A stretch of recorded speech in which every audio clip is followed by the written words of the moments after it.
តើរឿងអាម៉ូកចេញភាគពីរអត់? ដោយសារតែរឿងអាម៉ូកចប់កាលពីយប់មិញហ្នឹង គឺចប់ដោយបរិបូរណ៍ អញ្ចឹងហើយ ខមមិនរបស់បងប្អូនអ្នកមើលហ្នឹងគាត់ខមមិនស្នើសុំឲ្យចេញភាគពីរបន្តពីរឿងហ្នឹងទៀត ប៉ុន្តែរឿងអាម៉ូកហ្នឹងគឺចប់ដោយបរិបូរណ៍ទៅហើយ ហើយការចប់របស់រឿងអាម៉ូកហ្នឹងគឺចប់ដោយចាន់ទ្រាហ្នឹងត្រូវស្លាប់ យាយចាន់ទ្រាក៏ស្លាប់ដែរ ហើយអាម៉ូកហ្នឹងបិទទ្វារផ្ទះនាំកូនទៅធ្វើការនៅភ្នំពេញ ឲ្យកូនរៀននៅភ្នំពេញជាមួយមនុស្សស្រីម្នាក់ដែលហៅគាត់ទៅបើកឡានហ្នឹង អញ្ចឹងរឿងអាម៉ូកហ្នឹងចេញភាគពីរឬអត់ បងប្អូនអាចទៅមើលនៅក្នុង Social Media របស់ ពូទ្រ នៅក្នុង ឆានែល YouTube Facebook របស់គាត់ ថាគាត់សម្រេចចិត្តយ៉ាងណា នៅពេលដែលឃើញខមមិន ឃើញការ Share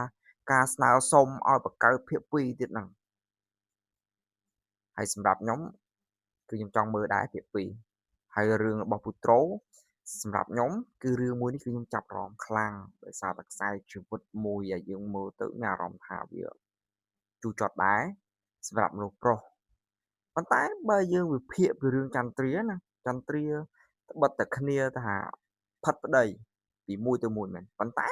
នៅតែនាំយកលុយមកមើលកូន ពេលឮអាម៉ូកហ្នឹងឈឺក្អួតឈាមក៏ឆ្លៀតមកមើល ឆ្លៀតយកលុយមកឲ្យអាម៉ូកចាយទៀត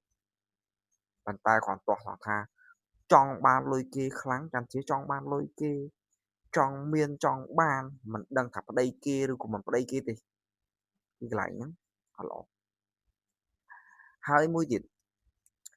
រឿងអាម៉ូកចេញភាគពីរ ខ្ញុំមិនដឹងថាចេញពីកន្លែងណាទៅកន្លែងណាទេ ឬក៏មិនដឹងថាឆ្លុះបញ្ចាំងពីជីវិតដែលទៅនៅភ្នំពេញជាមួយកូន ជាមួយតុកែស្រីហ្នឹង ក៏មិនដឹងយ៉ាងម៉េចដែរ ព្រោះថា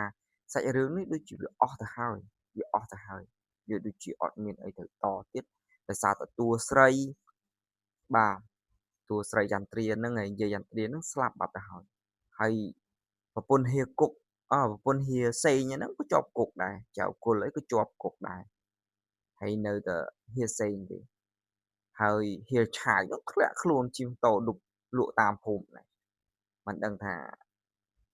ខ្ញុំមិនដឹងដែរបងប្អូន អញ្ចឹងបងប្អូនអាចចូលទៅមើលនៅក្នុង Social Media របស់ពូទ្រ តើការសម្រេចចិត្តរបស់គាត់យ៉ាងណា ទាក់ទងទៅនឹងការ Share ការចែករំលែក ការខមមិនជាច្រើនដែលទាក់ទងឲ្យស្នើសុំបង្កើតភាគពីរ អញ្ចឹងរង់ចាំការសម្រេចចិត្តរបស់គាត់ទាំងអស់គ្នា